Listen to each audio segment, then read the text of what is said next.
Você está na Rede Vida de Televisão, o canal da família, o canal da sua família. Está começando a assistir ao prazer em conhecê-lo de hoje. Estou muito feliz porque o nosso convidado, como sempre, é uma pessoa muito importante e é uma pessoa que eu acho que o telespectador já conhece, mas vai conhecer esse outro lado do nosso convidado, né?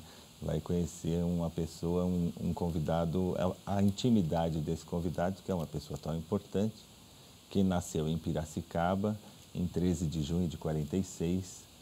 Ele é engenheiro agrônomo, formado pela Escola Superior de Agricultura Luiz de Queiroz, que é uma das melhores do país, advogado, formado pela PUC, seu colega. É meu colega de PUC. É professor, licenciado no Departamento de Economia da Exalc, foi prefeito de Piracicaba, secretário de Recursos Hídricos e Saneamento do Estado de São Paulo durante os governos Mário Covas, Geraldo Alckmin, foi o primeiro presidente do Comitê das Bacias Hidrográficas, Piracicaba, Capivari e Jundiaí. Ele é um dos fundadores do PSDB, foi eleito deputado federal já em 86 e vem sendo reeleito todos esses mandatos. O nosso convidado de hoje é o deputado federal Antônio Carlos Mendes Tame. Boa noite, deputado. Nosso colega aqui da Rede Vida, que tem programa conosco todos os domingos, às 20h30. O programa dele é Viver Sustentável, domingo 20h30. Boa noite, doutor. Boa noite, é um Tame, prazer. Prazer em tê-lo aqui conosco. Prazer é meu. É uma honra, um privilégio ter tido a deferência de ter sido convidado por vocês para participar desse programa, que já conquistou a simpatia, o afeto, a estima, a consideração e a amizade de tanta gente durante esses anos. Os parabéns, viu, Branco? Obrigado. Não, imagina, olha, quem deve prestar uma homenagem somos nós que devemos. Porque nós estamos trazendo para cá, telespectador, esse homem que é aqui presente, humildemente presente aqui, se coloca à disposição da mesa para responder às nossas perguntas, que nem sempre são tão fáceis de responder. Esse homem foi eleito, tem 33 anos eleito pelo povo do meu estado. O que é isso?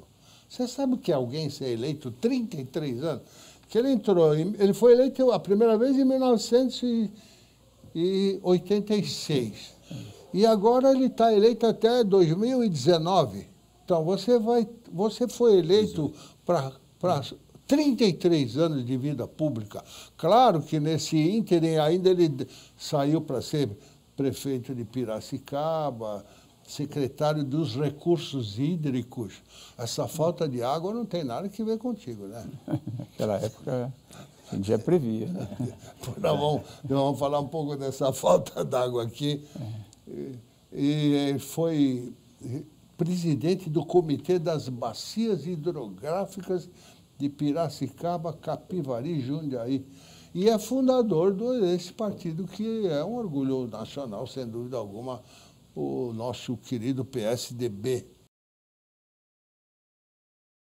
Doutor Mendes Tame, me diz uma coisa, você é casado?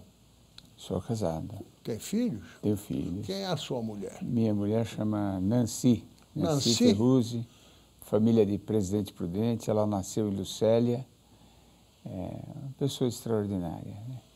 Tenho uma filha chamada Sofia, 2 enteados do primeiro casamento dela. Quando casamos, ela já era viúva. E esses 2 enteados, Natália e Gustavo, também são pessoas muito queridas. São filhos. Ai, que legal. A sua filha é formada? Minha filha acabou de entrar na PUC. Como eram seus pais? Você é de família o quê? Italiana, não? Não, meu pai Esse Tame aí, o que é? É sírio. Sírio? Sírio. Ah, bom. Meu pai era sírio, viajante comercial, viajava pelo estado todo. Já imaginei. Era aquele cara que ia com a gravata aqui, viajando o estado todo? Viajava o estado inteiro. É verdade. Eu não usava muito gravata, não. Eu usava umas malas para levar, uma maleta grande para levar as amostras, porque ele era viajante de tecidos. E minha mãe era professora primária, era a família Pereira Mendes de Almeida. Uma vez viajei com meu pai. Fizemos uma viagem até Foz do Iguaçu. Quando ia passando por Luanda, no Paraná, ele quis entrar. Eu perguntei, mas o que o senhor tem aí em Luanda? Eu tenho um amigo de muitos anos. Mas ele compra? Compra um pouquinho. Mas compensa, senhor, ir daqui, sair da rota? Estamos indo para Cascavel, que é uma grande cidade, o senhor deve vender mais. Não, mas eu não faço essa análise. Ele é meu amigo, se eu não aparecer, ele vai achar que eu morri. Ele precisa de mim, ainda que ele compre um pouquinho, ele precisa de mim. Então, era uma análise, serviço. Não era uma análise financeira, de custo-benefício, não. Era uma análise muito pessoal, muito humana, e que ele fazia. Foi a única viagem que fiz com ele. Eu estava no último ano de agronomia e fizemos essa viagem juntos. Você sempre foi advogado ou fez outras coisas também para ganhar dinheiro? Não, eu sempre fui agrônomo. Quando me formei, logo em seguida comecei a dar aula na escola de agronomia. Fiz o mestrado e o mestrado obrigava a dar aulas na bolsa que eu tinha para fazer o mestrado. E eu já dava aula desde o último ano da agronomia no cursinho vestibular. Então eu dei aula há 17 anos no cursinho vestibular, comecei dando aulas de matemática, depois dei aula de português, faltava professor de português e sobrava professor de matemática. Eu fui dar aula de português. E matemática tinha um bom professor, que era o Nilman Ribeiro Simões, ótimo professor naquela época. Depois conseguimos outros, o Turcão, mais professores. E português faltavam professores, não conseguia achar um professor de português. Eu acabei dando aula de português no cursinho. E na agronomia eu dei aula de economia rural, também dei aula durante muitos anos, até que em 86 eu fui eleito deputado federal, aí exigia-se o meu afastamento da escola. A escola pública não dá para fazer como fez o Franco Montoro, que durante toda a vida, na segunda-feira, ele dava aula na PUC. Se fosse uma escola particular, eu poderia dar aula, mas a escola pública não dá para ter esse duplo vínculo. Você precisa se afastar sem remuneração. É verdade.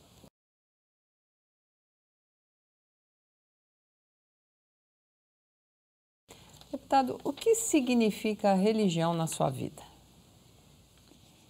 Paulette, religião significa, acima de tudo, um vínculo com um ser superior, com a providência divina, com Deus, e ter uma responsabilidade. Em 94, eu tive um câncer linfático e sarei. Fiz o tratamento naquela época que os protocolos eram mais pesados do que hoje. Tive um linfoma de Hodgkins. E eu sempre dizia, depois da cura, que eu tinha uma dupla responsabilidade. A primeira é muito fácil, a segunda é mais difícil. A primeira era agradecer a Deus por ter tido a cura. Isso é muito fácil. A segunda é mais difícil. É entender que tinha uma responsabilidade, que a partir de então a gente devia fazer jus a essa nova oportunidade e transformar a nossa vida em alguma coisa que tivesse sentido, que ajudasse as pessoas, que sentisse prazer em fazer o bem acima de tudo. E essa é a minha concepção de religião. Eu sou católico, mas acho que todos aqueles, sejam evangélicos, todos aqueles que acreditam na mensagem de Cristo, devem ser muito considerados. Todos nós temos manias. Quais são as suas? A minha, Ângela, é ler. Eu adoro ler e fico com a cabeça inclinada, assim, lendo. E essa inclinação da cabeça vem me dando um problema de coluna terrível, por causa do meu vício de ficar inclinado, lendo assim. E ainda eu tenho glaucoma, tenho um problema de saúde nos olhos, isso faz com que eu leia bem de perto. E essa minha mania é de longa data. Então, eu já li muito, leio de tudo, desde revista em quadrinhos até livros de filosofia, de psicologia. Adoro ler.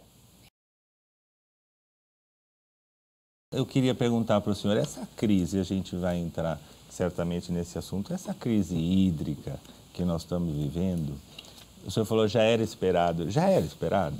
Já era previsto. Que havia uma grande dificuldade em abastecer milhões, mais de 20 milhões de pessoas que vivem na região metropolitana. Portanto, nós já sabíamos que iríamos ter dificuldades, mas nunca imaginávamos que fosse haver uma escassez hídrica, uma falta de chuvas tão grande como a que ocorreu esse ano. É a mais profunda, a mais drástica escassez de água desde 53. Portanto, o que está havendo é um milagre. Nós estamos conseguindo, graças aos esforços da Sabesp, aos esforços da Secretaria de Recursos Hídricos, estamos conseguindo escapar de uma crise sem precedentes. E tenho certeza que esses investimentos agora serão acelerados e serão a preocupação número 1 deste governo para atender às dificuldades da região metropolitana. Mas não é só da região metropolitana. Não é só, essa escassez de chuvas precisa ser entendida. Por que está deixando de chover nessa região metropolitana e em toda a região centro-sul? Porque o desmatamento da Amazônia é muito grande. O que acontece? A Amazônia é um pulmão da humanidade. A região amazônica, tanto no Brasil como no Peru, nos outros países andinos. Ela tem uma evaporação. Essa evapotranspiração faz com que essas moléculas, na forma gasosa, formem as nuvens. As nuvens são empurradas pelos ventos alísios, que têm uma inclinação muito interessante. Eles jogam as nuvens para essa região sul. E aqui ela chove. Quando não há essas nuvens, temos que esperar nuvens do oceano, que às vezes vêm, às vezes não vêm, é muito mais instável. Nós estamos entrando no problema das mudanças climáticas, decorrentes, na minha opinião, eu tenho absoluta convicção disso, decorrentes de uma ação humana, de uma ação, como dizem os cientistas, antrópica, ou seja, uma ação do ser humano, que está criando uma situação duplamente difícil, escassez de água e aquecimento global, que começou com a primeira Revolução Industrial, teve a segunda Revolução Industrial, e agora nós precisamos fazer uma nova revolução. Trocar as fontes fósseis, sujas, que emitem CO2, por fontes limpas de energia para criar uma nova sociedade, deixando de lado essa sociedade carbonária que hoje nos coloca no limiar de uma tragédia, por uma sociedade nova, sustentável, de energia limpa e renovável, que nos dê condições, nós, mamíferos superiores, né, seres humanos, de viver nesse planeta por muitos séculos.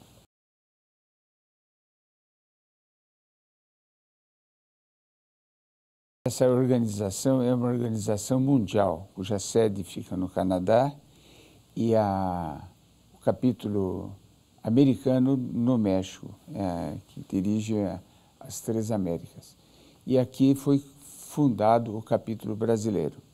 E é interessante que nós temos que ter uma ação suprapartidária, combater o crime. É claro que penalizar o criminoso, mas não fazer uma distinção partidária. Por exemplo, eu conheci no passado uma pessoa do PT, que é o Maurício Randes, de Pernambuco, excepcional. Conheci, e é o vice-presidente da Agopac, uma pessoa do PT também, do Amazonas, que é o Francisco Praciano, excepcional, correto, decente, honrado, e que é do partido. O que a gente fala, isso nos faz concluir que os concorrentes nossos são concorrentes, não são inimigos. Às vezes a gente encontra no outro partido pessoas boas, decentes, honestas. O que nós temos que combater é o privilégio odioso, inaceitável pela população, como esse recente de tentar dar passagens aéreas para cônjuges. Não tem o menor cabimento. Essa foi É terrível. uma vergonha. Agora, a corrupção, segundo dados da FGV, chega a 80 bilhões por ano no Brasil. No Brasil.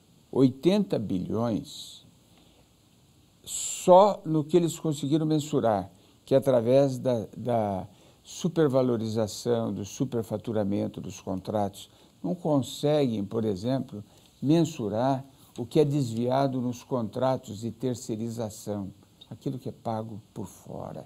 Não dá, não tem como mensurar. Posso fazer uma análise, um chute, colocar uma percentagem dos contratos. Mas 80 bilhões, vamos analisar um pouquinho. Quanto é o orçamento da saúde do Ministério da Saúde por ano? Não chega a 120, 116, 115, 111 bilhões. Ora, então, com o que é gasto na corrupção, com o que é desviado na corrupção, não é gasto, desviado, nós poderíamos dobrar o vencimento na saúde. Então, tem tanta gente morrendo porque não consegue fazer uma hemodiálise. Você imagine uma pessoa na hemodiálise, Brancato, o cérebro funcionando perfeitamente, ele na fila. Na minha cidade tem umas 100 pessoas fazendo hemodiálise, umas 200 na fila. Esse na fila, torcendo para chegar a vez dele. Quando vai chegar a vez dele? Quando alguém que está fazendo a hemodiálise fizer um transplante, o que é raro, ou quando Falecer. morrer, falecer. É uma situação que poderia estar muito mais amenizada se não houvesse a corrupção, se não houvesse esse dinheiro desviado de uma forma criminosa. Ou seja, a corrupção mata. A corrupção mata. Essa é o resumo da ópera que nós fazemos. A corrupção mata. Por isso é que a gente faz um chamamento para todos, para combater a corrupção. Se nós combatermos a corrupção, nós vamos ter um país imensamente melhor, imensamente melhor. Nós teremos um país com honradez, decência e dignidade, onde dá gosto da gente chegar e ter orgulho das pessoas que nos representam.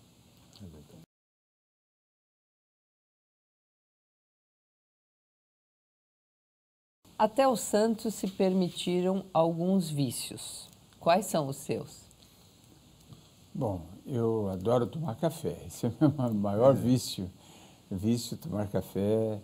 Eu trabalho sábado e domingo, é um vício também. Minha mulher reclama bastante, que eu sou maníaco por trabalho. E esse é um vício terrível, né? Porque a gente acha sempre que o dia é muito curto e que não dá para fazer tudo o que a gente gostaria. Mas, e também eu tenho outro vício, deixar um pouco de lado as coisas relacionadas a mim mesmo, a minha saúde, a minha família. Agora, todo ano, todo começo de ano, eu faço uma promessa, Paulette, de que eu vou dar mais atenção à minha filha, aos meus enteados, à minha mulher, ao meu irmão, minha irmã, meus sobrinhos. E nem sempre eu cumpro essa promessa, mas eu refaço todo ano a promessa de ser pessoa mais humana, mais sensível, mais social. Eu tive uma vida muito caracterizada pelo carinho pessoal. Minha mãe era muito carinhosa, depois eu tive meu pai, muito carinhoso também. Eu tive um pai político, que era o Salgô, Francisco Salgô Castilhon. Eu entrei na política por ele, pelo Francisco Salgô Castilhon, e ele foi uma pessoa extraordinária na minha vida. Eu devo muito a ele, muitas palavras de carinho nos momentos difíceis. Isso faz um bem danado. Há momentos em que, independente da posição dos nossos corpos, a nossa alma está de joelhos. A gente está precisando de uma palavra amiga, de um apoio de alguém. E nesses momentos o Salgô sempre foi uma palavra muito carinhosa. Palavra que hoje eu tenho da minha mulher, tenho de pessoas da minha família. Mas eu nunca me esqueço daqueles que me ajudaram muito nessa caminhada política. Se fosse possível, o que o senhor mudaria no seu passado? Eu acho que pouca coisa ou nada mudaria no meu passado. Eu tenho convicção de que praticamente em todas as oportunidades eu fiz aquilo que precisava ser feito, muitas vezes com esforços pessoais, dificuldades pessoais, com desgaste pessoal, mas que foi feito o que tinha que ser feito de qualquer forma. E isso me dá uma tranquilidade de que, pelo menos, tentamos encontrar um resultado melhor.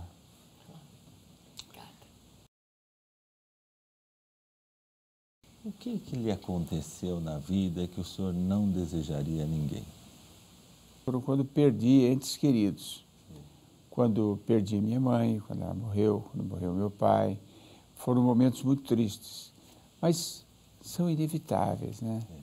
Na realidade, a ordem cronológica é essa, né? Os filhos é que levam os seus pais para o túmulo, e não os pais que enterram os filhos, né?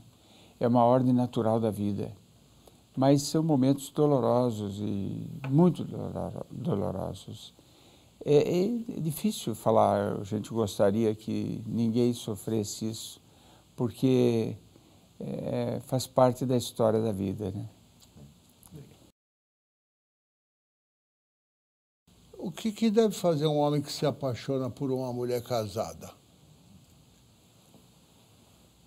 Bom, em primeiro lugar, ele não deveria ter se apaixonado por uma mulher casada, porque tanta mulher solteira aí, né? Para começar. Vai se casar, vai se apaixonar por uma mulher casada. Não tem muita lógica, né? Brancato, eu me casei com 50 anos. Eu tenho 68. Mas teve um monte de namorada antes, né? Tive algumas namoradas. Dona Nancy conhece todas? Não.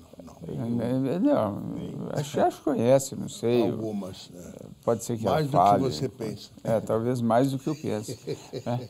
Mas a Nancy foi minha namorada quando eu tinha 30 e poucos anos. Nos casamos quando eu tinha 50. Nós namoramos, ela era minha aluna no cursinho. Olha. Veja que situação, namorar um professor de cursinho, né? Que coragem dela, né? Mas ela não aguentou, eu era um professor muito ciumento naquela época. Ela brigou comigo, se casou com um colega de classe, só nos vimos 15 anos depois. Durante esse período nós não nos vimos.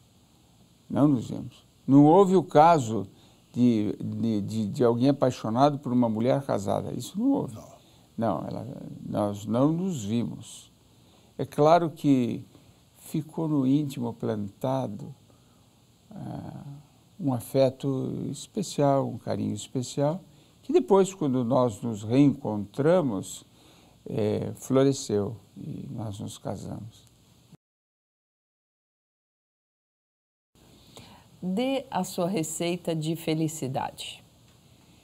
Bom, para uma pessoa ser feliz, primeiro ela precisa ter a consciência tranquila de que não fez mal a ninguém, que só fez o bem. Fazer o bem para os outros, deixar os outros felizes, nos causa uma imensa felicidade. Quando isso ocorre, é quase automático a pessoa sentir-se bem. Veja, o Brasil é um dos países campeões de terceiro setor no mundo. O que é isso? O que quer dizer isso? Campeão de terceiro setor. É um dos países onde é o maior número de pessoas que fazem de graça trabalho nessas instituições de benemerência, de caridade. Qual o país onde há maior número de capítulos dos vicentinos? No Brasil. É uma sociedade internacional de São Vicente de Paulo e o Brasil é uma instituição. O que fazem esses vicentinos? Eles doam o que eles têm de mais precioso, que nem é o dinheiro, é o seu tempo. Quem doa tempo, doa um pedaço da sua vida. Doa vida para ajudar o seu próximo sem esperar nada em troca. Nada, sem receber nada, absolutamente nada em troca. Isso é a receita da felicidade. Obrigado. Doutor, na sua opinião, o que se deve fazer, ou o que o senhor faz, quando aquele garotinho bate no vidro para pedir umas moedas? Olha, eu não resisto, sabe? Eu não tenho muita resistência. As pessoas falam, não dê moeda em sinal, mas é muito difícil a gente resistir quando vê uma pessoa precisando de alguma coisa para se alimentar. Uma pessoa de idade precisando de um óbolo, uma ajudazinha, uma esmola para se alimentar naquele dia. É tão difícil a gente dizer não. Às vezes a gente se sente desumano se não acede esse pedido.